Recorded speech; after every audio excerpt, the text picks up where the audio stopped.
Tuhan, selamat hari Minggu, selamat beribadah kepada Tuhan kita Yesus Kristus. Selamat berbakti kita di tempat ini. Kami percaya bahwa dimanapun kami berada, kami percaya di situ Tuhan ada bersama dengan kita semua. Kita akan memulaikan ibadah kita pada saat ini, namun sebelumnya kita akan berdoa. Terima kasih Bapa, terima kasih Yesus. Hati kami limpah dengan ucapan syukur kami Tuhan, bahwa begitu baik penyertaan-Mu luar biasa di dalam kehidupan kami, sehingga kami boleh ada semua karena anugerah dan kebaikan-Mu. Pada saat ini Tuhan, kami mau menyenangkan hati-Mu, mau menyenangkan Engkau melalui pujian dan penyembahan kami Tuhan. Kiranya Engkau memberkati kami, mengurapi kami sebagai pelayan-Mu. Bahkan dimanapun umat-Mu berada, diberkati oleh Engkau Tuhan. Terima kasih ya Yesus. Ini menjadi doa kami di dalam nama Tuhan Yesus Kristus. Haleluya. Amin. Hati kami sangat limpah dengan ucapan syukur. Betapa baik, betapa dahsyatnya Tuhan kita.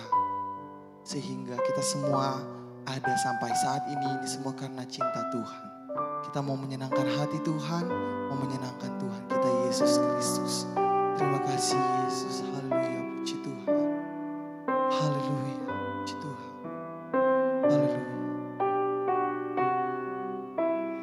Ya sungguh indah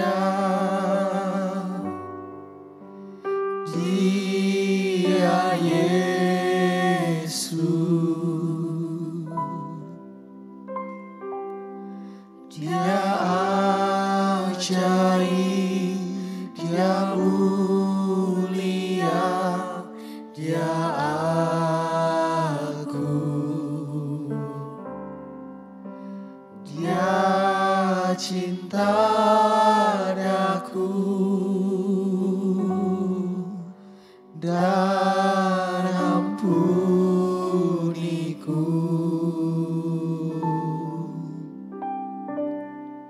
bahkan rela berikan nyawanya untuk selamatkanku. Sambutlah Yesus, tinggikan Yesus, beri Dia hormat, pujian dan kuasa. Yesus Raja,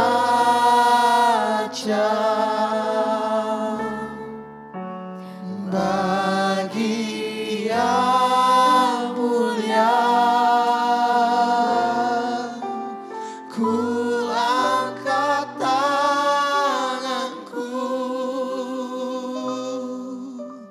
Kau ku puja, ku cinta, ku sembah.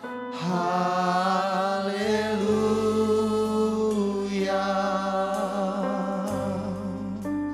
Dia sungguh indah, Yesus. Dia Yesus. Dia ajaib, Dia mulia, Dia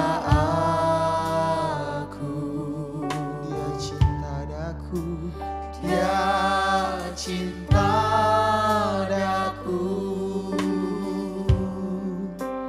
dan ampuniku,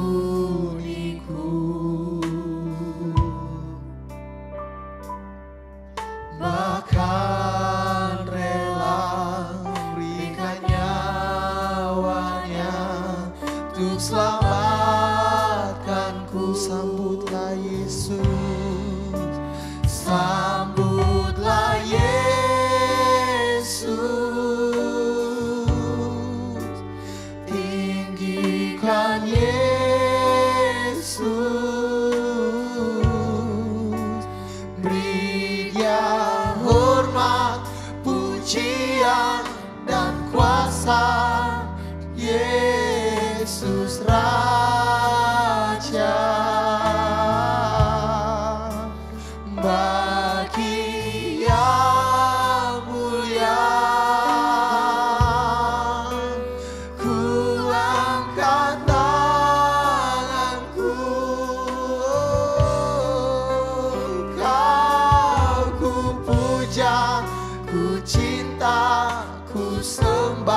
Haleluya. Kita sambutlah Yesus, sambutlah Yesus, tinggikan Yesus, beri Dia hormat. Haleluya, puji Tuhan. Haleluya, dan kuasa Yesus Raja. Bagi yang mulia, kami mengangkat tangan kami. Haleluya, puji Tuhan. Kau ku puja, ku cinta, ku sembah. Haleluya. Kita puja Dia, kita sembah Dia. Haleluya. Glory, haleluya. Syukur bagimu Tuhan. Kami merasakan kasih-Mu, kami merasakan kebaikan-Mu yang begitu ajaib, yang begitu nyata dalam hidup kami Tuhan. Haleluya Tuhan. Dengan apakan kami membalas segala kebaikan-Mu? Kami hanya bisa memuji, memuliakan, meninggikan Engkau, Raja di atas segala raja. Haleluya. Haleluya Tuhan. Sambutlah Yesus. Glory, glory. Haleluya. Katakan, sambutlah Yesus, tinggikan Yesus,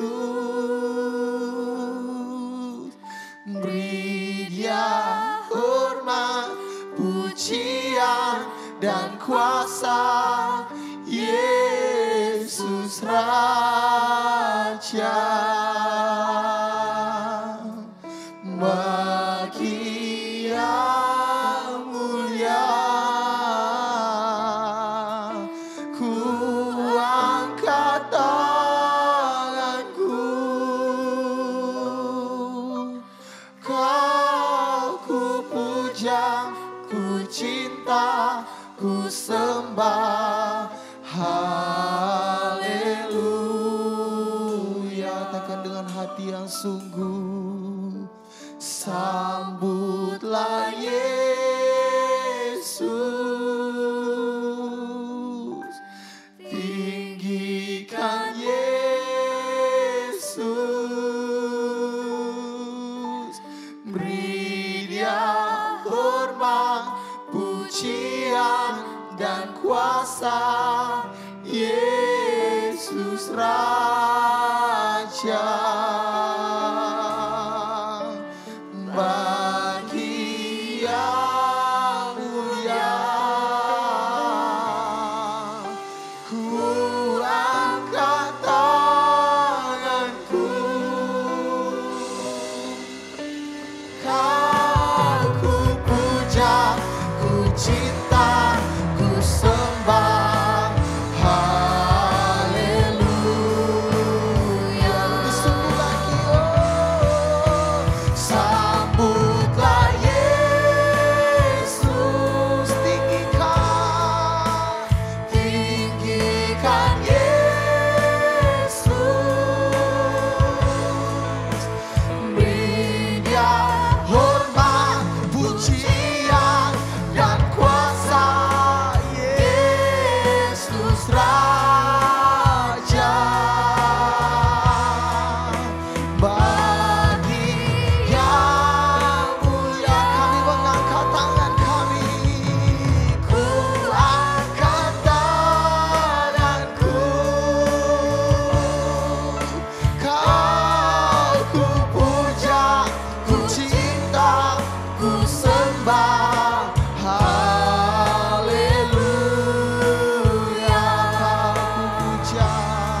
kita Yesus Kristus. Bahwa saat hari ini kita akan bersorak-sorak memuliakan nama Tuhan. Yang siap bersorak memuliakan nama Tuhan, katakan haleluya. Haleluya. Haleluya. Haleluya. Puji Tuhan. Dengan segenap hati kita datang kepada dalam hadirat Allah untuk memuji, memuliakan, menyembah Allah yang besar, Allah yang mulia. Haleluya. Dengan segenap hati kami mau menaikkan syukur kami untuk memuliakan dan menyembah Engkau Tuhan kita, ya Raja di atas segala raja. Haleluya. Siap-siap katakan segenap hati. Segenap hati aku memuji, segenap jiwa aku bernyanyi, karena Roh-Mu ada dalamku. Tuhan, Kita angkat tangan kita. ku angkat tanganku memuji, ku angkat suara dan bernyanyi, karena Roh-Mu ada dalamku. Tuhan, Mari sama-sama angkat tangannya yuk. mari menari memuji, ungkapkan sukacita di hati. Sama-sama katakan, Kau terbesar dan mulia, ajaib semua perbuatanmu. Kau terbesar dan mulia, biarlah semua memujimu. haleluya. Lebih semangat lagi. Kita mau sorak-sorakan, ya Allah yang besar, ya Allah yang mulia. Glory, haleluya, puji Tuhan. Mari sama-sama katakan. Segenap hati aku memuji, segenap jiwa aku bernyanyi, karena Roh-Mu ada dalamku. Tuhan, ku angkat tanganku memuji, ku angkat suara dan bernyanyi, karena Roh-Mu ada dalamku. Tuhan, mari menari memuji, ungkapkan sukacita di hati. Kita angkat tangan kita sama-sama. Kau terbesar dan mulia, ajaib semua perbuatanmu. Kau terbesar, Kau terbesar dan mulia, biarlah semua memujimu. lagi katakan kau terbesar, Kau terbesar dan mulia, ajaib semua perbuatanmu. Kau terbesar dan mulia, biarlah semua memujimu. haleluya, puji Tuhan.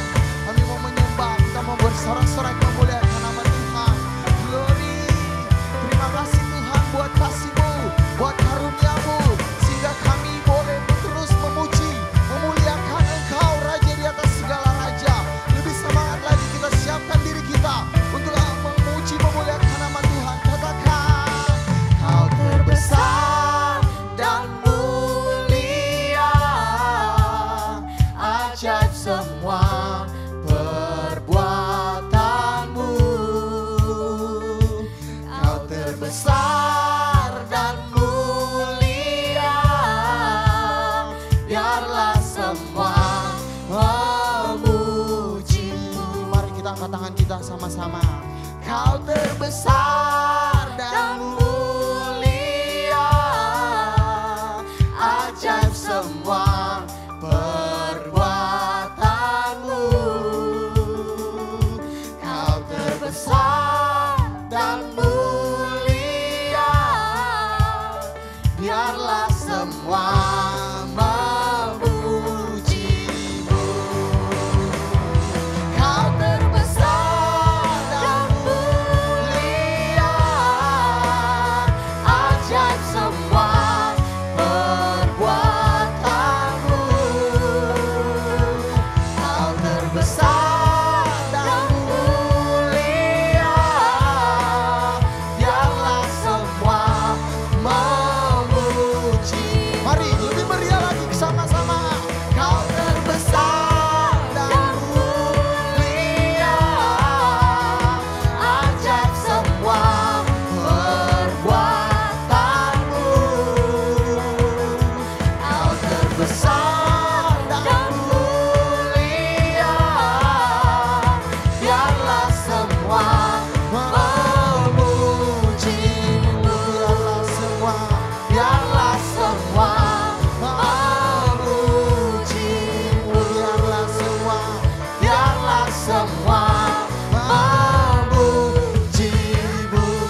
syukur bagi nama Tuhan kita Yesus Kristus.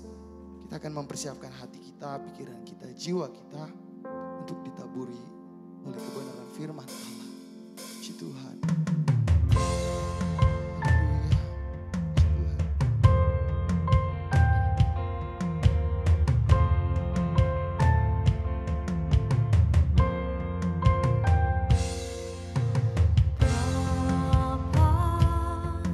Kau setia, Bapa, Kau mulia, tenanglah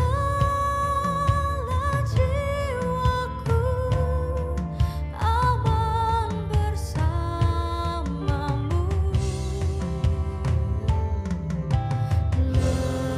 Lebih dari harta, Kaulah segalanya.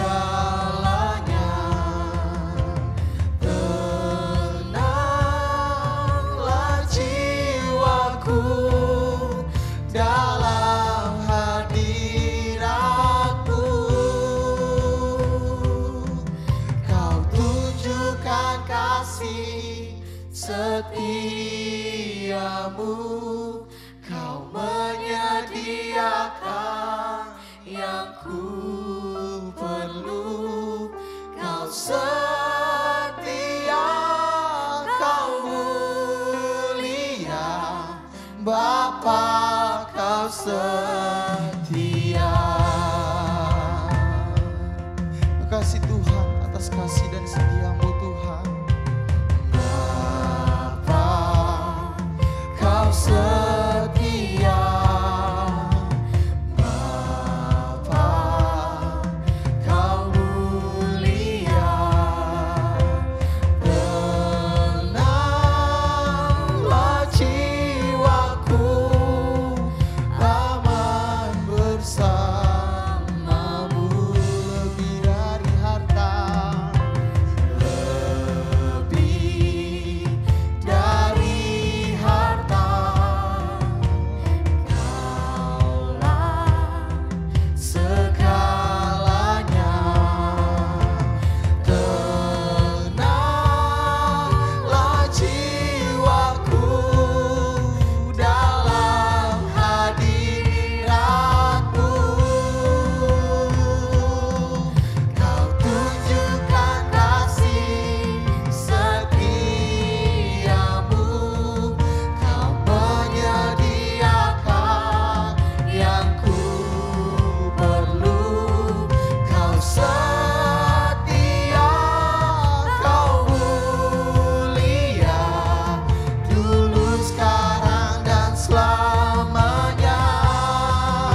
setia, kau mulia, Bapa kau setia. Haleluya, haleluya. Terima kasih atas anugerah-Mu yang begitu luar biasa kami rasakan sampai saat ini. Haleluya. Kami mau terus agungkan Allah kami yang setia, Allah kami yang mulia. Glory, haleluya. Tuhan, Kau tunjukkan kasih setiamu, Kau menyediakan yang ku perlu. Kau setia, kau mulia, dulu, sekarang, dan selamanya. Kau tunjukkan kasih setiamu, kau menyediakan yang ku perlu. Kau setia, kau mulia, Bapa kau setia. Kau setia, Kau mulia. Kau setia, kau mulia, Bapa kau setia. Terima kasih Tuhan, terima kasih Yesus, haleluya. Kau setia, Kau mulia, haleluya. Glory, haleluya. Kami limpah dengan ucapan syukur kami.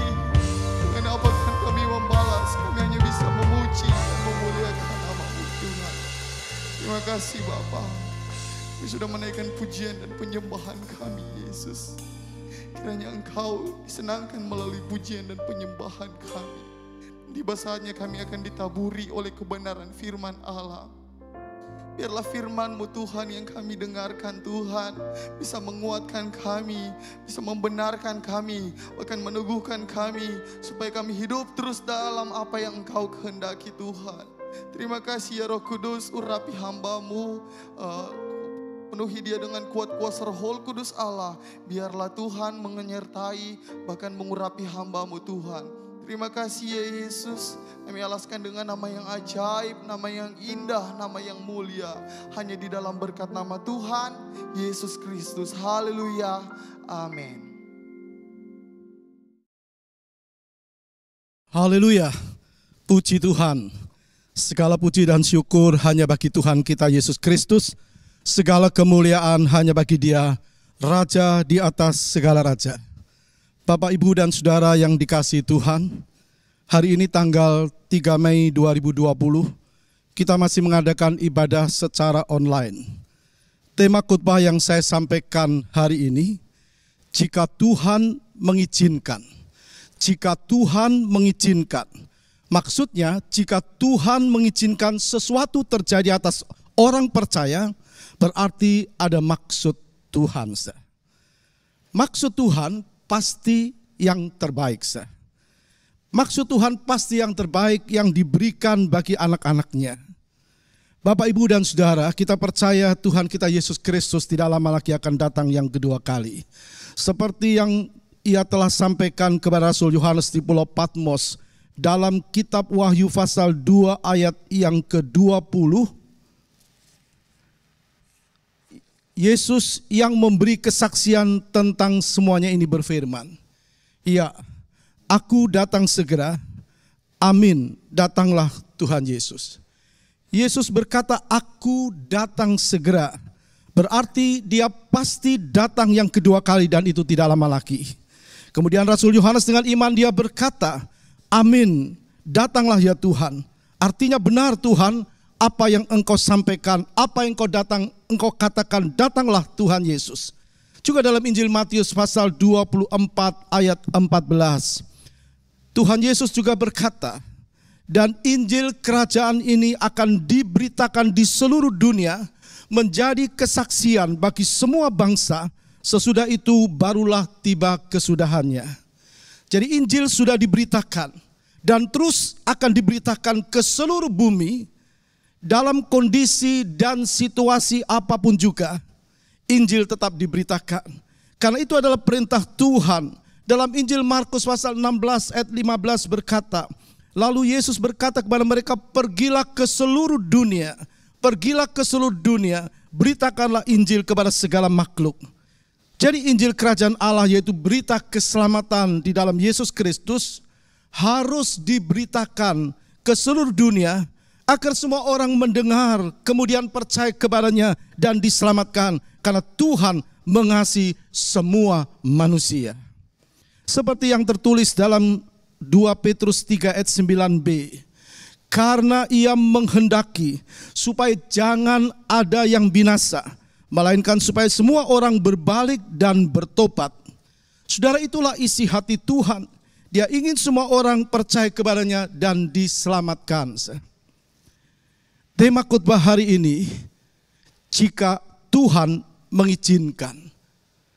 Ayat pokok kita terambil dalam kitab Ibrani pasal 6 ayat yang ketiga yang bunyinya demikian. Dan itulah yang akan kita perbuat jika Allah mengizinkannya. Itulah yang akan kita perbuat jika Allah mengizinkannya. Jika Allah mengizinkan artinya jika Allah berkehendak. Atau jika itu adalah yang Allah kehendaki. Dan berbicara tentang kehendak Allah artinya bicara tentang rencana Allah di dalam kehendaknya. Sekali lagi, berbicara tentang kehendak Allah artinya bicara rencana Allah dalam kehendaknya. Dan kadang itu memang sulit untuk dimengerti. Apalagi kalau kita mencoba mengerti dengan memakai logika kita, maka kita akan terbentur. Kita tidak akan mengerti. Mengapa begitu sulit? Sebab dalam kitab Yesaya dijelaskan pasal 55 ayat yang ke-8 dan 9.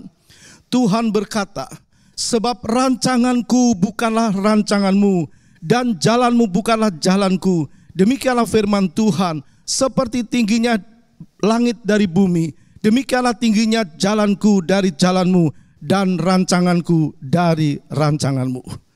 Sebab rancanganku bukanlah rancanganmu. Rancangan Tuhan bukanlah rancangan manusia. Jalannya Tuhan bukan jalannya manusia. Dikatakan seperti tingginya langit dari bumi, demikianlah tingginya jalanku dari jalanmu dan rancanganku dari rancanganmu. Rancangan Tuhan bukanlah rancangan kita. Dan jalannya Tuhan bukanlah jalannya kita. Maksudnya jalan pikirannya Tuhan bukan jalan pikirannya kita. Kadang kita mau terapkan pikiran kita. Tetapi firman Allah berkata kita harus selaraskan dengan jalannya Tuhan. Pikiran kita harus selaras dengan jalannya Tuhan. Mengapa kadang Allah mengizinkan seseorang melewati lembah kekelaman? Kenapa kadang Tuhan izinkan seseorang lewati lembah kekelaman? Seperti yang Daud pernah alami. Daud pernah lewati dan dia katakan dalam Mazmurnya, dalam Mazmur 23 ayat 4. Sekalipun aku berjalan dalam lembah kekelaman. Daud berkata sekalipun aku berjalan dalam lembah kekelaman. Dalam terjemahan lain disebut lembah bayang-bayang maut. The valley of the shadow of death. Lembah bayang-bayang maut. Ini lembah yang penuh dengan bahaya. Penuh dengan bahaya, gelap, dan menakutkan. Kalau kita bertanya, setiap orang pasti mau perjalanannya berjalan dengan lancar. Setiap orang dalam perjalanan hidupnya tidak mau. Mereka tidak ingin perjalanan hidupnya melewati lembah kekelaman atau lembah bayang-bayang maut. Semua orang pasti ingin perjalanannya lancar, menyenangkan, semua baik, dan sebagainya. Apakah bisa? Bisa, bila Tuhan menghendaki. Bisa kalau Tuhan menghendaki. Tapi kalau Tuhan tidak menghendaki, artinya seseorang harus jalan dalam lembah bayang-bayang maut. Kalau Tuhan tidak menghendaki atau Tuhan mengizinkan seseorang harus melewati lembah bayang-bayang maut, maka tidak ada seorang pun yang mampu menolaknya. Saudara, para pendengar yang dikasihi Kristus, mari kita lihat beberapa tokoh dalam Alkitab yang harus melewati lembah bayang-bayang maut atau lembah kekelaman. Yang pertama, Daniel. Kita bertanya, mengapa Daniel dan kawan-kawannya harus dibawa, harus ditawan dan dibawa ke Babilonia?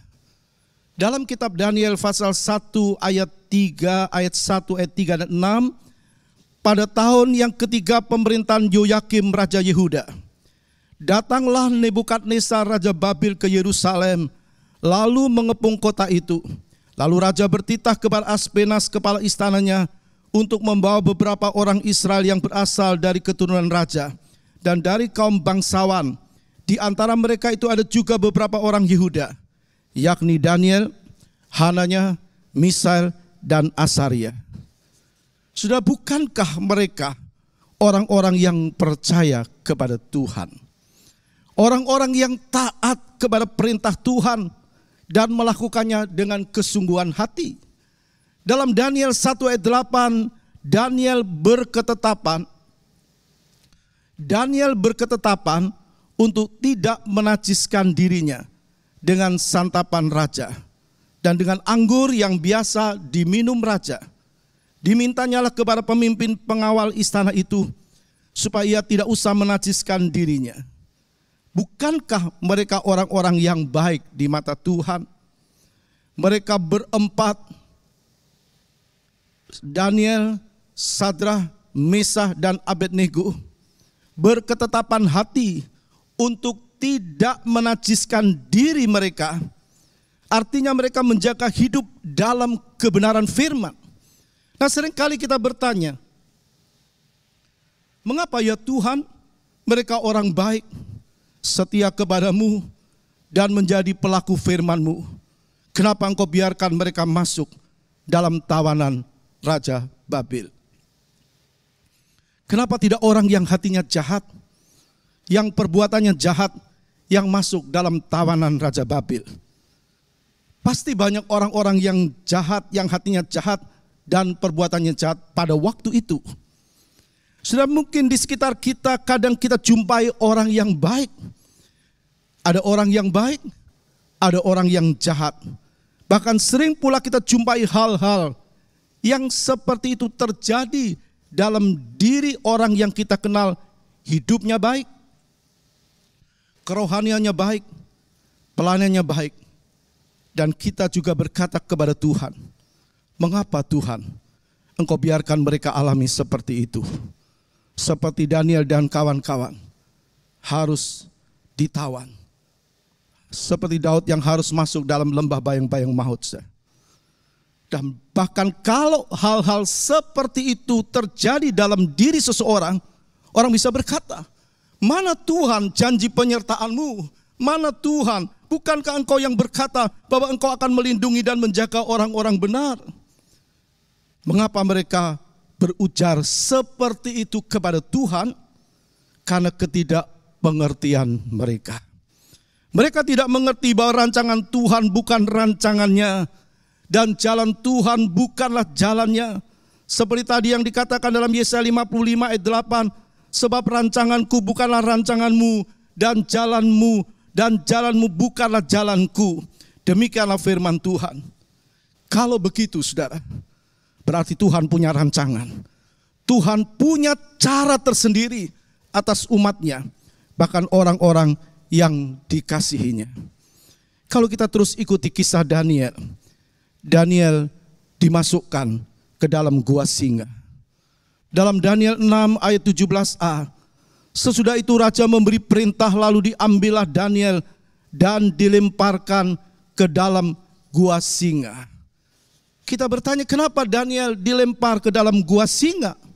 Bukankah Daniel tidak melakukan kejahatan? Dia tidak melakukan kesalahan di hadapan Tuhan.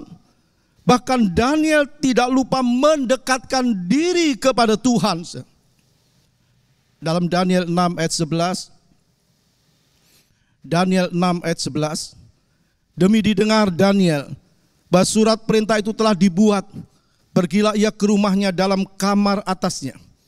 Ada tingkap-tingkap yang terbuka ke arah Yerusalem. 3 kali sehari ia berlutut berdoa serta memuji Allahnya seperti yang biasa dilakukannya. Seperti yang biasa dilakukannya. Berarti Daniel selalu membangun hubungan dengan Tuhan. Imannya begitu kuat, walau situasi berubah.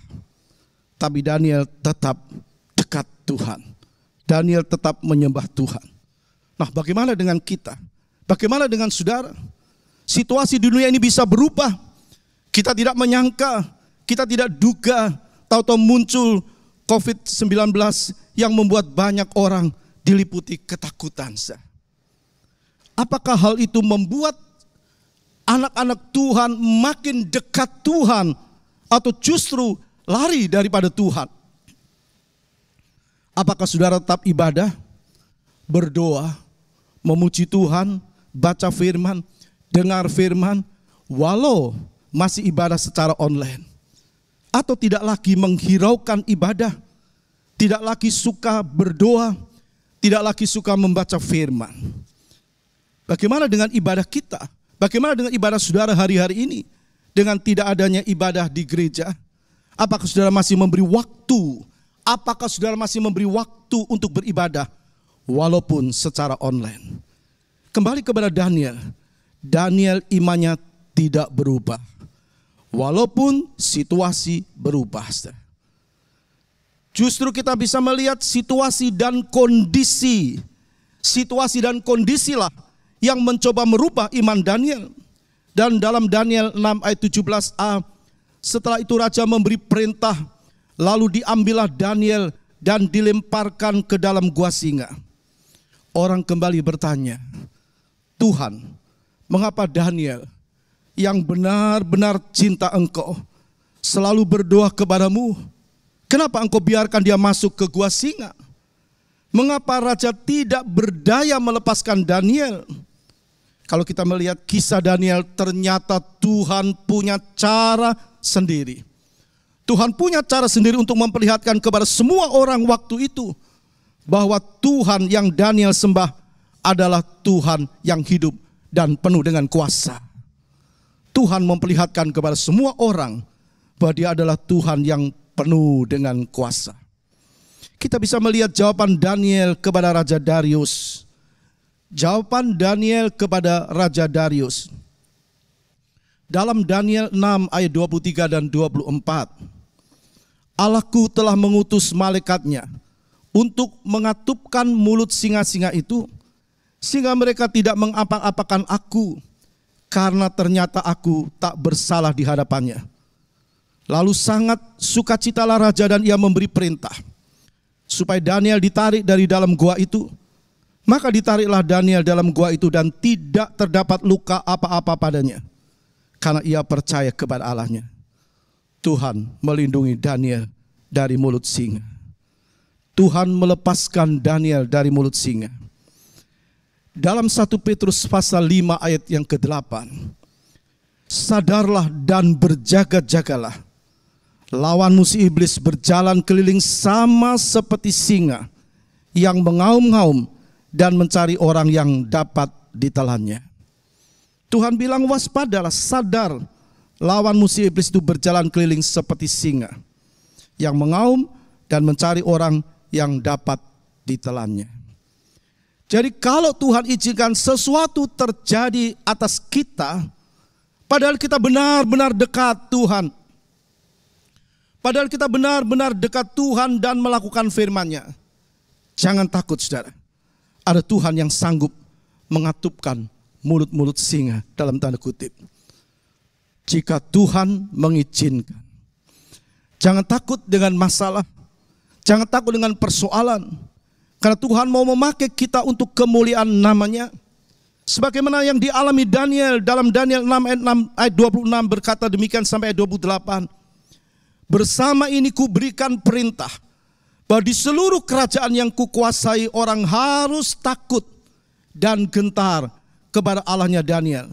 Sebab dialah Allah yang hidup, yang kekal untuk selama-lamanya. Pemerintahnya tidak akan binasa dan kekuasaannya tidak akan berakhir. Saudara, ternyata dengan diizinkannya Daniel ditawan ke Babil, kemudian Daniel dimasukkan ke dalam gua singa, supaya orang takut dan percaya kepada Tuhan, termasuk Raja Darius.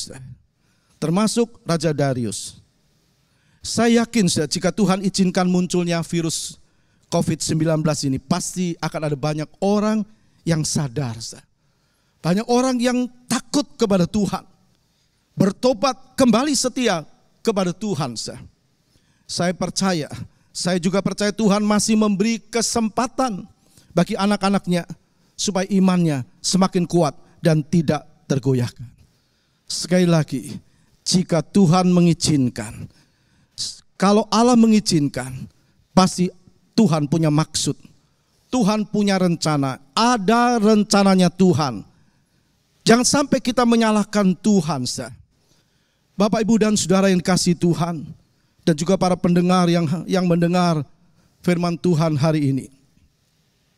Mungkin ada yang mendengar, ada orang-orang percaya, anak-anak Tuhan, mereka yang cinta Tuhan, dan ada juga para hamba-hamba Tuhan yang dinyatakan positif virus corona, kemudian diisolasi. Ada yang sembuh, tapi ada juga yang dipanggil Tuhan. Apa Tuhan salah? Apa Tuhan tidak lindungi mereka? Apa mereka salah di hadapan Tuhan? Tidak, saudara. Tidak ada yang salah. Kalau Tuhan izinkan, ada maksud Tuhan di dalamnya. Kalau Tuhan tidak mengizinkan, pasti tidak akan terjadi. Tapi kalau Tuhan izinkan, pasti ada rencana Tuhan di balik semuanya itu. Tuhan izinkan mereka ada di tempat isolasi. Dan ternyata Tuhan pakai mereka. Ada orang-orang yang dipakai Tuhan. Mereka dipakai Tuhan untuk menyaksikan tentang Kristus adalah Tuhan yang mampu menyelamatkan orang-orang dari kematian kekal. Bukankah kita bisa membaca di WhatsApp, di Facebook, Instagram, kita bisa dengar kesaksian-kesaksian mereka. Bagaimana Tuhan menggerakkan mereka untuk bersaksi tentang Yesus, padahal mereka sendiri sedang diisolasi. Bukankah rencana Tuhan itu luar biasa? Melihat cara Tuhan yang bukan cara manusia, melihat jalan Tuhan yang bukan jalan manusia, melihat cara Tuhan yang bukan cara kita, melihat jalan Tuhan yang bukan jalan kita, melihat rencana Tuhan yang bukan rencana kita, maka kita tidak akan berani menyalahkan Tuhan. Kita tidak akan berani berkata kenapa Tuhan, kenapa Tuhan, kenapa Tuhan, dan sebagainya. Dan kita tidak akan menghakimi orang-orang percaya maupun hamba-hamba Tuhan yang alami COVID-19, bahkan sampai mereka dipanggil oleh Tuhan. Semua orang pasti pulang, pasti meninggal dunia, bisa karena sakit dan sebagainya. Tidak tahu kapan, tapi itu pasti. Dan itu adalah otoritasnya Tuhan. Tuhan bisa panggil seseorang waktu usia sudah lanjut, tapi juga ada yang belum terlalu tua, bahkan ada yang masih muda. Jadi soal tidak jadi persoalan, tidak jadi soal, kali itu adalah haknya Tuhan, otoritasnya Tuhan. Tapi apa yang dilakukan oleh seseorang sebelum dia meninggal, itulah yang Tuhan perhitungkan. Dalam Wahyu pasal 14 ayat 13 berkata, karena segala perbuatan mereka menyertai mereka. Karena segala perbuatan mereka menyertai mereka. Kita sudah melihat Daniel. Mari kita lihat contoh yang kedua. Sadrah, Mesah, Abednego. Mereka adalah teman-teman dari Daniel yang juga dibawa sebagai tawanan ke Babil. Mereka juga orang-orang yang percaya kepada Tuhan. Tapi kita melihat bahwa mereka juga alami lembah bayang-bayang maut. Ternyata Tuhan tidak begitu saja melepaskan mereka. dari ancaman Raja Nebukadnezar. Dalam Daniel pasal 3 ayat 13 sampai 15. Sesudah itu Nebukadnezar memerintahkan dalam marahnya dan geramnya untuk membawa Sadrak, Mesak dan Abednego menghadap. Setelah orang-orang itu dibawa menghadap raja, berkatalah Nebukadnezar kepada mereka, apakah benar, hai Sadrak, Mesak dan Abednego, bahwa kamu tidak memuja dewaku dan tidak menyembah patung emas yang kudirikan itu? Sekarang jika kamu bersedia, demi kamu mendengar bunyi sangkakala, seruling, kecapi, rebab, gambus, serdam, dan berbagai-bagai jenis bunyi-bunyian, sujudlah menyembah patung yang kubuat itu. Tetapi jika kamu tidak menyembah, kamu akan dicampakkan seketika itu juga ke dalam perapian yang menyala-nyala. Dan dewa manakah yang dapat melepaskan kamu dari dalam tanganku? Saudara, Sadrak, Mesak, Abednego mendengar dengan jelas perintah raja, perintah yang Raja Nebukadnezar sampaikan. Apakah Sadrak dan kawan-kawan bimbang dengan imannya? Tidak, saudara. Sadrak, Mesak, Abednego adalah orang-orang yang taat kepada Tuhan. Dalam Daniel pasal 3 ayat 16 sampai 18. Lalu Sadrak, Mesak dan Abednego menjawab raja, tidak ada gunanya kami memberi jawab kepada Tuhanku dalam hal ini. Jika Allah kami yang kami puja sanggup melepaskan kami, maka Ia akan melepaskan kami dari perapian yang menyala-nyala itu dan dari dalam tanganmu, ya Raja. Tetapi seandainya tidak, hendaklah Tuanku mengetahui, ya Raja, bahwa kami tidak akan memuja dewa Tuanku dan tidak akan menyembah patung emas yang Tuanku dirikan itu. Luar biasa imannya. Mengapa mereka punya iman yang luar biasa? Mengapa iman mereka luar biasa? Karena mereka tahu bahwa Raja Nebukadnezar hanya mampu membunuh tubuh mereka, tapi tidak dengan jiwa dan roh mereka. Mereka tahu hidup mereka dalam tangan Tuhan. Dalam Injil Matius 10 ayat 28 juga dijelaskan, dan janganlah kamu takut kepada mereka yang dapat membunuh tubuh, tetapi yang tidak berkuasa membunuh jiwa. Takutlah terutama kepada Dia yang berkuasa membinasakan baik jiwa maupun tubuh di dalam neraka. Mereka lebih takut Tuhan yang mereka sembah daripada takut kepada manusia. Itu yang membuat mereka menjawab seperti itu kepada raja. Sudah kembali ada pertanyaan, mungkin orang bertanya, kenapa Sadrak, Mesak, Abednego yang takut Tuhan dan hanya menyembah kepada Tuhan tidak segera ditolong oleh Tuhan keluar dari ancaman dapur api. Bahkan Raja Nebukadnezar memerintahkan untuk memanaskan dapur api itu 7 kali. Daniel pasal 3 ayat 19. Maka meluaplah kegeraman Nebukadnezar. Air mukanya berubah terhadap Sadrak, Mesak dan Abednego. Lalu diperintahkannya supaya perapian itu dibuat 7 kali lebih panas dari yang biasa. Banyak orang dibuat tidak mengerti dengan cara Tuhan. Kalau kita tidak tahu bahwa Tuhan berkata bahwa rancanganku bukanlah rancanganmu, jalanku bukan jalanmu. Jadi sudah kita bisa melihat dalam kisah ini, kelihatannya Tuhan tidak menolong mereka. Dengan dipanaskannya dapur api 7 kali oleh raja, dikatakan kelihatannya seperti Tuhan tidak menolong mereka. Kita bertanya, kenapa Tuhan? Kenapa Tuhan Engkau izinkan hal itu menimpa mereka? Sekali lagi Alkitab adalah jawabannya. Jalanku bukan jalanmu, pikiranku bukanlah pikiranmu.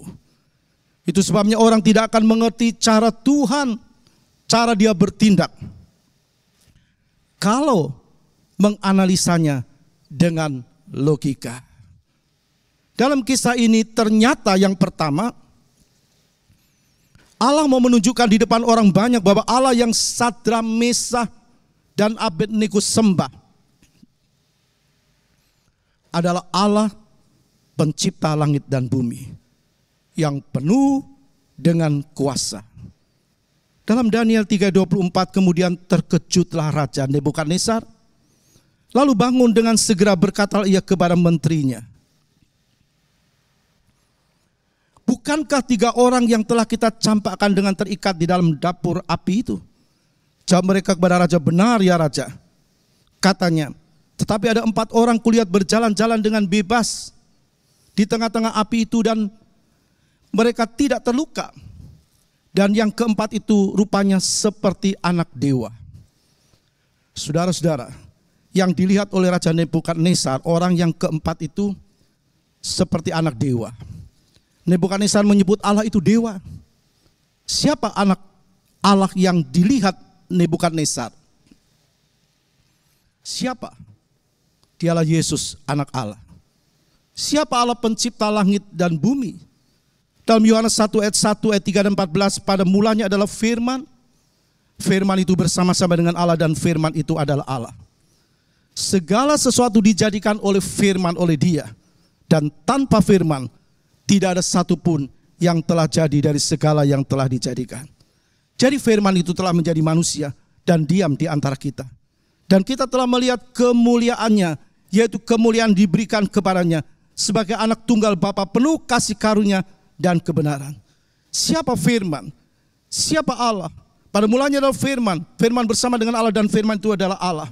Siapa firman? Siapa Allah yang rela jadi manusia? Dia adalah Yesus Kristus. Jadi firman yang jadi manusia, sang pencipta yang rela jadi manusia adalah Yesus. Jadi ternyata Tuhan pakai Sadrak, Mesak, Abednego menjadi saksinya. Luar biasa cara Allah mengizinkan mereka masuk dalam dapur api. Kalau Tuhan mengizinkan, pasti ada rencananya Tuhan.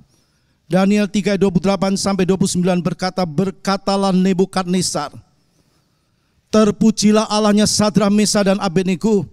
Ia telah mengutus malaikatnya dan melepaskan hamba-hambanya yang telah menaruh percaya kepadanya dan melanggar titah raja dan yang menyerahkan tubuh mereka karena mereka tidak mau memuja dan menyembah Allah manapun kecuali Allah mereka. Sebab itu aku mengeluarkan perintah bahwa setiap orang dari bangsa, suku bangsa atau bahasa manapun yang mengucapkan penghinaan terhadap Allahnya Sadrak, Mesak dan Abednego akan dipenggal-penggal dan rumahnya akan dirobohkan menjadi timbunan puing, karena tidak ada Allah lain yang dapat melepaskan secara demikian itu. Jadi saudara melihat apa yang dialami oleh Sadrak, Mesak dan Abednego. Sekarang kita tahu kenapa Tuhan membiarkan mereka masuk dalam dapur api. Supaya ada banyak orang yang percaya kepada Tuhan. Dan saya yakin pada waktu itu ada banyak orang yang takut percaya kepada Allahnya Sadrak, Mesak dan Abednego. Begitu juga dengan diizinkannya COVID-19 ini muncul di permukaan bumi. Saya yakin akan banyak orang disadarkan, bertobat, takut kepada Tuhan, dan hidup dalam kebenaran serta kembali ke jalan Tuhan. Mereka yang terima kemurahan Allah dan masih hidup sampai hari ini pasti mencari Tuhan. Jika Tuhan mengizinkan, jika Tuhan mengizinkan orang percaya atau hamba Tuhan harus masuk dalam lembah bayang-bayang maut sekalipun, jangan kita menghakimi mereka. Daripada kita saling menghakimi, lebih baik kita belajar untuk mengerti cara Tuhan, jalan Tuhan, rencana Tuhan. Jika Tuhan mengizinkan, kalau Tuhan mengizinkan, pasti Tuhan punya rencana untuk kemuliaan namanya. Tuhan memberkati kita. Amin. Mari kita berdoa. Bapa yang ada di dalam sorga, kami bersyukur kepadamu Tuhan. Kami melihat kebenaran firman-Mu. Engkau yang punya cara yang luar biasa. Jalan-Mu adalah jalan yang benar. Sebab Engkau berkata, rancanganku bukan rancangan-Mu, jalanku bukan jalan-Mu. Terima kasih Tuhan buat firman-Mu. Kami percaya Tuhan, Engkau tetap akan sertai anak-anak Tuhan. Kami percaya Engkau akan terus akan melindungi anak-anak Tuhan. Tapi kalau Tuhan kehendaki, Tuhan punya cara, biar nama-Mu dipermuliakan. Banyak orang mendengar kesaksian bahwa Engkau adalah Tuhan dan Juru Selamat. Terima kasih buat firman-Mu. Engkau berkati jemaat-Mu Alfa Omega. Berkati semua yang mendengar firman-Mu hari ini. Kami yakin Tuhan, Engkau mengasihi setiap orang. Kami juga berdoa untuk pemerintah kami. Segala upaya yang pemerintah kami telah lakukan untuk pemutusan dari penyebaran COVID-19 ini Tuhan. Engkau berkati pemerintah kami. Engkau tolong mereka yang ada di garis depan. Mereka yang terus berupaya supaya COVID-19 ini tidak terus berlanjut. Kami yakin Tuhan juga berkati mereka. Tuhan tolong kota kami Bapa. Kau berkati bupati kami. Berkati semua. Dan kami percaya Tuhan tolong kami hari ini sampai selama-lamanya. Terima kasih Bapa yang baik. Kami mengucap syukur hanya di dalam nama Tuhan Yesus Kristus. Terima kasih Tuhan, terima kasih. Sekarang saudaraku yang dikasih Kristus, kita menerima berkat Allah Bapa, kasih sayang Yesus Kristus, dan persekutuan di dalam Roh Kudus, yaitu di dalam nama Tuhan Yesus Kristus, hari ini sampai Tuhan Yesus datang yang kedua kali. Haleluya. Amin.